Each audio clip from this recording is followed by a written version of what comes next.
Hello दोस्तों, नमस्कार। आप सभी का एक बार फिर से बहुत बहुत स्वागत है आप सभी के अपने YouTube channel DN maths sir पर। तो दोस्तों, आज के इस वीडियो में आप सभी के लिए जीके से रिलेटेड बहुत ही महत्वपूर्ण प्रश्नों को लेकर मैं आप सभी के सामने आ चुका हूं। तो आप सभी लोगों से रिक्वेस्ट है कि यदि चैनल पर नए हैं तो चैनल को सबसे पहले सब्सक्राइब कर लें, जिससे कि आने वाले क्लास का नोटिफिकेशन आप सभी को आसानी से मिल जाया करें। तो चलिए दोस्तों, आज की इस क्लास को हम लोग स्टार्ट करते हैं। और जितने भी लोग चैनल पर नए हैं, चैनल को सब्सक्राइब करना ना भूलें। तो धन्यवाद।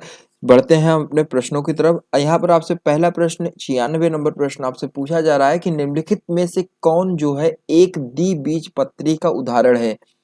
तो दोस्तों, मैं आपको बताना चाहूंगा कि जो आपका दाल होता है ये द्विबीजपत्री का उदाहरण है, क्योंकि जो है इसके पास मतलब दाल के पास जो है दो बीज पत्र होते हैं।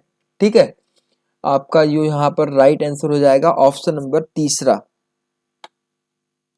चलिए अगले प्रश्न की तरफ बढ़ते हैं। और मैं आपको बताना चाहूंगा कि इसके परिवार में सेम और मटर भी शामिल होते हैं और मसूर भी शामिल होता है। ठीक है, द्विबीजपत्री के परिवार में। चलिए अगला प्रश्न आपसे क्या पूछा जा रहा है कि निम्नलिखित में से कौन सा संक्रामक रोग है। संक्रामक रोग कौन सा है दोस्तों, आप लोग बताने का प्रयास कीजिए। तो दोस्तों, यहाँ पर मलेरिया की बात करें तो ये आपका संक्रामक रोग तो नहीं है, ये आपका प्राणघाती रोग है जो कि प्लाज्मोडियम परजीवी से उत्पन्न होता है। ठीक है, और यहाँ पर बात करें दोस्तों क्षय रोग और चेचक रोग, तो ये संक्रामक रोग है। ठीक है, आपसे यहाँ पर पूछा जा रहा है कि निम्नलिखित में से कौन सा एक संक्रामक रोग है। तो यहाँ पर दोस्तों जितने भी लोगों ने बताया है कि ऑप्शन नंबर दूसरा और ऑप्शन नंबर तीसरा जो है ये संक्रामक रोग है, वो लोग यहाँ पर बिल्कुल करेक्ट हो जाएंगे। संक्रामक रोग क्या है, ऑप्शन नंबर आपका क्षय रोग और चेचक रोग, ये क्या है आपका संक्रामक रोग की श्रेणी में है। तो जितने भी लोगों ने ऑप्शन नंबर दूसरे और तीसरे को बताया है वो लोग यहाँ पर बिल्कुल करेक्ट हो जाएंगे। और मैं आपको एक चीज बताना चाहूंगा कि जो मच्छर होते हैं इनके काटने से जो है मनुष्यों में कौन सा रोग फैलता है, उसे हम लोग कहते हैं मलेरिया। ठीक है, और क्षय रोग जो कि एक संक्रामक रोग की श्रेणी में आता है। ठीक है, क्षय रोग जिसे हम लोग इंग्लिश में कहते हैं टीबी, ये एक संक्रामक रोग है। और दूसरा आपका जो चेचक है ये भी एक संक्रामक रोग है।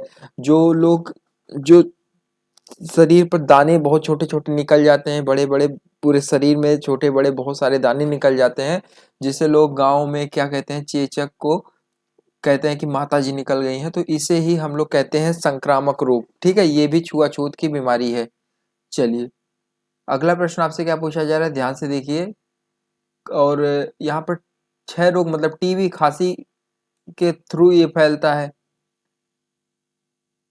कॉफी पाउडर में मिलाया जाने वाला चिकोरी पाउडर पेड़ के किस हिस्से से प्राप्त होता है,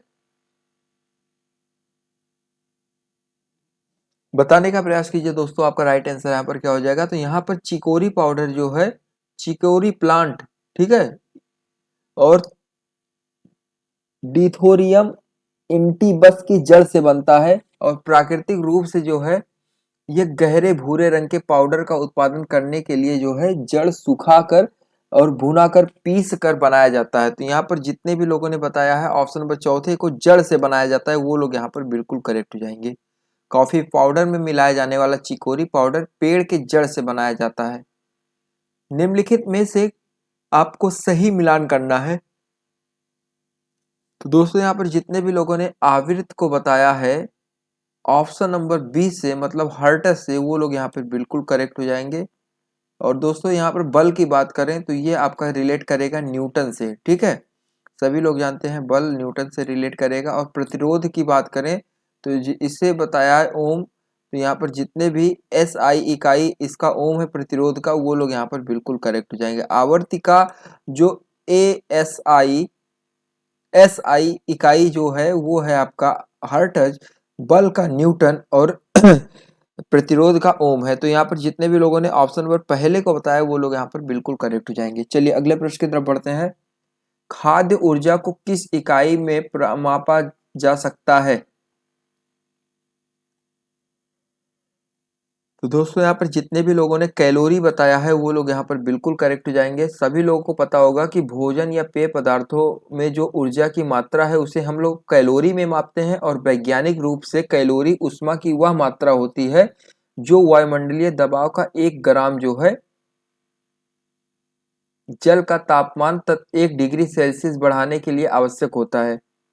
तो यहाँ पर आपका जो राइट आंसर हो जाएगा ऑप्शन नंबर तीसरा बिल्कुल करेक्ट हो जाएगा। चलिए अगले प्रश्न की तरफ बढ़ते हैं। दो निकष्ट वस्तुओं में भेद करने की क्षमता को कहते हैं। आप लोग बताने का प्रयास कीजिए दोस्तों, आपका यहाँ पर राइट आंसर क्या हो जाएगा। तो यहाँ पर जितने भी लोगों ने ऑप्शन नंबर पहले को बताया है विभेदन क्षमता, वो लोग यहाँ पर बिल्कुल करेक्ट हो जाएंगे। अगला प्रश्न है, कृत्रिम उपग्रहों में संचार के प्रयोग किया जाता है। तो दोस्तों यहाँ पर जितने भी लोगों को पता है बताने का प्रयास करें। तो यहाँ पर जितने भी लोगों ने रेडियो तरंगे बताया वो लोग यहाँ पर बिल्कुल करेक्ट हो जाएंगे। रण उत्सव मनाया जाता है, तो आपका यहाँ पर राइट आंसर हो जाएगा गुजरात। चलिए, निम्नलिखित में से किसको जो है कौन सा युग्म जो है सही नहीं है, बताने का प्रयास कीजिए दोस्तों। तो यहाँ पर आप सभी लोग ध्यान से देखिए, जो यहाँ पर आपका दूसरा वाला है, ठीक है, दूसरा वाला क्या है आपका माइक्रोफोन, ये आउटपुट डिवाइस है, ये आपका बिल्कुल गलत है, क्योंकि ये युग्म आपका सही नहीं है और यही आपसे पूछा भी जा रहा है। क्योंकि जो है एक टच पैड कंप्यूटर डिस्प्ले जो है, जिसे हम लोग कहते हैं स्क्रीन पर पॉइंटिंग, ठीक है, ये जो है एक ऐसा डिवाइस होता है जो कि एक माउस के रूप में विकल्प रहता है इसका। तो मॉनिटर और आमतौर पर बात करें विजुअल डिस्प्ले, जिसे हम लोग वीडियो कहते हैं, ये कंप्यूटर का मुख्य आउटपुट डिवाइस होता है। और माइक्रोफोन जो होता है दोस्तों, ये ध्वनि होता है। माइक्रोफोन मतलब ध्वनि, और ध्वनि जो है ये डिवाइस के अंदर होती है। तो ये माइक्रोफोन ना कि आउटपुट है, ये इनपुट डिवाइस है, ठीक है। तो ये आउटपुट डिवाइस नहीं है। तो माइक्रोफोन यहाँ पर जितने भी लोगों ने बताया है वो लोग यहाँ पर बिल्कुल करेक्ट हो जाएंगे। केवल यहाँ पर आपका दूसरा वाला ऑप्शन बिल्कुल राइट हो जाएगा। चलिए, निम्नलिखित में से किस गैस का प्रयोग अग्निशामक यंत्र में किया जाता है। तो दोस्तों आप सभी लोग देखिए और बताने का प्रयास कीजिए। तो यहाँ पर दोस्तों जितने भी लोगों ने ऑप्शन नंबर चौथे को बताया है वो लोग यहाँ पर बिल्कुल करेक्ट हो जाएंगे, क्योंकि ये अग्निशामक यंत्र जो है ये आपका कार्बन डाइऑक्साइड, ऑक्सीजन और सल्फर डाइऑक्साइड तीनों से रिलेट करता है। अगला प्रश्न आपसे क्या पूछा जा रहा है, ध्यान से देखिए। निम्नलिखित में से किसका उपयोग परमाणु भट्टी मतलब रिएक्टर में शीतल शीतल की तरह प्रयोग किया जाता है, शीतलक की तरह प्रयोग किया जाता है। तो जल, यूरेनियम, ग्रेफाइट, बोरान। तो दोस्तों यहाँ पर जितने भी लोगों ने ऑप्शन नंबर पहले को बताया है वो लोग यहाँ पर बिल्कुल करेक्ट हो जाएंगे, जल। निम्नलिखित में से कौन सी धातु सबसे अधिक भारी होती है, बहुत ही आसान है, आसमियम यहाँ पर आपका बिल्कुल करेक्ट हो जाएगा। चांदी, निकेल और लोहा, इन तीनों की अपेक्षा जो है आपका आसमियम जो है सबसे अधिक होता है भारी, ठीक है। इसका घनत्व जो है दोस्तों 22.59 ग्राम होता है, ठीक है, 22.59 ग्राम। तो ये चीज आप लोग ध्यान में रखिए। चलिए, अगला प्रश्न आपसे क्या पूछा जा रहा है कि निम्नलिखित में से कौन सा ऊर्ध्वापातन का उदाहरण है। सूखी बर्फ, कपूर, बर्फ, बताने का प्रयास कीजिए। सूखी बर्फ, कपूर या बर्फ। तो दोस्तों यहाँ पर जितने भी लोगों को पता है बताने का प्रयास करें। बहुत ही अच्छा प्रश्न, इंपॉर्टेंट प्रश्न है। तो यहाँ पर आपका जो राइट आंसर हो जाएगा सूखी बर्फ और कपूर, ये जो होता है ऊर्ध्वापातन का उदाहरण है। तो ऑप्शन नंबर आपका पहला वाला बिल्कुल करेक्ट हो जाएगा, पहला, दूसरा। निम्नलिखित में से कौन सा कृत्रिम पारितंत्र है। तो दोस्तों मछली घर, चिड़ियाघर, पशु विहार या राष्ट्रीय उद्यान। तो दोस्तों आप सभी लोग बताने का प्रयास कीजिए, आपका राइट आंसर क्या हो जाएगा। अब तक यहाँ पर जितने भी लोगों ने सही बताया है वो ऑप्शन क्या है, पहला ऑप्शन मछली घर जो है ये कृत्रिम परितंत्र है। अगला प्रश्न है, निम्नलिखित में से मुख्यतः कौन पारा प्रदूषण करता है। तो दोस्तों यहाँ पर आपका जो राइट आंसर हो जाएगा वो हो जाएगा ऑप्शन नंबर पहला वाला CFL लैंप, ठीक है, CFL लैंप यहाँ पर आपका बिल्कुल करेक्ट हो जाएगा। चलिए अगले प्रश्न की तरफ बढ़ते हैं। अगला प्रश्न आपसे क्या पूछा जा रहा है, ध्यान से देखिए। डोडो पक्षी को श्रेणी में वर्गीकृत किया गया है। यहाँ पर आपका जो राइट आंसर हो जाएगा वो हो जाएगा ऑप्शन नंबर पहला वाला, विलुप्त। ठीक है, डोडो पक्षी को श्रेणी में वर्गीकृत किया गया है। डोडो पक्षी जो है ये इस समय विलुप्त हो चुकी है। ठीक है, ये एक विलुप्त उड़ान रहित पक्षी है जो कि हिंद महासागर में जो है मेडागास्कर के पूर्व में जो है मारिस द्वीप के लिए एक स्थानिक पक्षी था, जो कि अब इसका प्रजाति खत्म हो चुका है। और मैं आपको बताना चाहूंगा कि डोडो जो है लगभग 1 मीटर, ठीक है, 3 फीट से 3 इंच लंबा और 10.6 से 17.6 किलो पाउंड्स के वजन के होते थे। ठीक है, डोडो का निकटतम जो जीवित रिश्तेदार निकोबार कबूतर है। ठीक है, तो यदि डोडो प्रजाति में कोई आता है तो वो उसके रिश्तेदार निकोबार कबूतर आते हैं। ठीक है, जो कि इसी की प्रजाति से रिलेट करते हैं डोडो पक्षी से। लेकिन कबूतर काफी छोटी है इनकी अपेक्षा, लेकिन ये उसी की प्रजाति में शामिल थे। चलिए, निम्नलिखित में से किन दो शहरों के बीच क्षेत्रीय संयोजकता योजना के तहत सबसे पहले उड़ान यूडीएन विमान को झंडी दिखाई गई? तो दोस्तों यहाँ पर जितने भी लोगों ने ऑप्शन नंबर दूसरे को बताया है, शिमला, हैदराबाद, वो लोग यहाँ पर बिल्कुल करेक्ट हो जाएंगे। अगला प्रश्न है, विद्युत मोटर का आविष्कार किसने किया था? दोस्तों विद्युत मोटर का आविष्कार किसने किया था, बताने का प्रयास कीजिए, बहुत ही आसान प्रश्न है। तो यहाँ पर माइकल फैराडे यहाँ पर बिल्कुल करेक्ट हो जाएगा, जिन्होंने विद्युत मोटर का आविष्कार किया था। ठीक है, शीतकालीन ओलंपिक 2018 की मेजबानी कौन सा देश करेगा, कर चुका है? पुराना प्रश्न है, आप लोग बताने का प्रयास कीजिए। तो ओलंपिक 2018 जो है इसकी मेजबानी कौन सा देश किया था? जापान, वियतनाम, चीन, दक्षिण कोरिया? तो दोस्तों यहाँ पर जितने भी लोगों ने दक्षिण कोरिया बताया, साउथ कोरिया, वो लोग यहाँ पर बिल्कुल करेक्ट हो जाएंगे।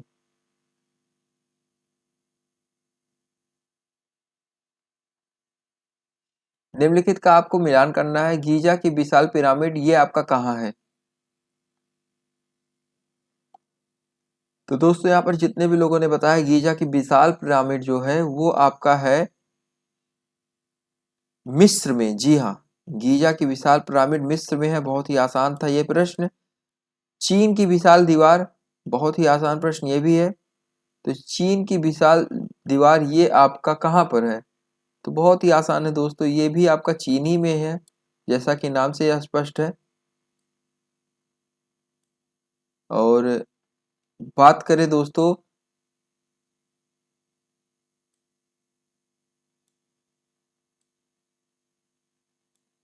कोलोजियम, तो ये आपका कहाँ पर है दोस्तों? यहाँ पर जितने भी लोगों ने इटली बताया वो लोग यहाँ पर बिल्कुल करेक्ट हो जाएंगे। और चीचेन की बात करें तो ये आपका मैक्सिको में है। तो यहाँ पर आपका ये दूसरा वाला ऑप्शन बिल्कुल राइट हो जाएगा। आप लोग इसका एक स्क्रीनशॉट ले सकते हैं। चलिए, अगला प्रश्न है, जिस रासायनिक अभिक्रिया से ऊष्मा निकलती है उसी अभिक्रिया को हम लोग क्या कहते हैं? तो दोस्तों आप सभी लोग देखिए और बताने का प्रयास कीजिए, आपका राइट आंसर यहाँ पर क्या हो जाएगा? तो ऊष्मा छेपी यहाँ पर आपका बिल्कुल राइट हो जाएगा। भारत का उच्चतम न्यायालय इस दिन अस्तित्व में आया था, बताइए किस दिन अस्तित्व में आया था? तो यहाँ पर जितने भी लोगों ने बताया है ऑप्शन नंबर दूसरे को, वो लोग यहाँ पर बिल्कुल करेक्ट हो जाएंगे। 28 जनवरी सन 1950 ईस्वी को जो है अस्तित्व में आया था। अगला प्रश्न आपसे पूछा जा रहा है कि फरक्का बैराज भारत तथा बांग्लादेश के बीच में, या पाकिस्तान, या चीन, या नेपाल, बताइए फरक्का बैराज भारत और किन देशों के बीच विवाद का एक मुख्य कारण है? तो दोस्तों यहाँ पर जितने भी लोगों ने भारत और बांग्लादेश बताया है वो लोग यहाँ पर बिल्कुल करेक्ट हो जाएंगे।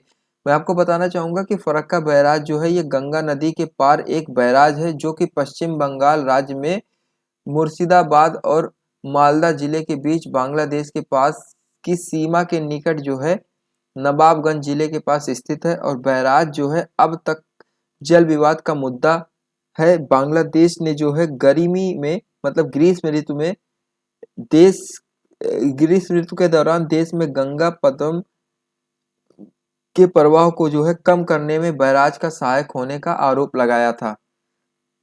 ठीक है, यहाँ पर आपका जो राइट आंसर हो जाएगा ऑप्शन नंबर पहला है। बांग्लादेश और भारत के बीच में जो है फरक्का बैराज के बीच का विवाद एक मुख्य कारण है, तो यहाँ पर आपका बिल्कुल करेक्ट हो जाएगा ऑप्शन नंबर पहला वाला। तो दोस्तों इसी के साथ जो है आज की क्लास आप सबकी यहीं पर समाप्त होती है और आप सभी की आज की क्लास कैसी लगी कमेंट करके जरूर बताएं। और जितने भी लोग यहाँ पर नए हैं, चैनल को सब्सक्राइब नहीं किए हैं, तो सबसे पहले चैनल को सब्सक्राइब कर लें, जिससे कि आने वाले क्लास के नोटिफिकेशन आप सभी को आसानी से मिल जाया करे। आज बोला तो चलिए इसी के साथ मिलते हैं अपने किसी अन्य वीडियो में, तब तक के लिए धन्यवाद। टेक केयर, जय हिंद, जय भारत, अपना ख्याल रखिएगा।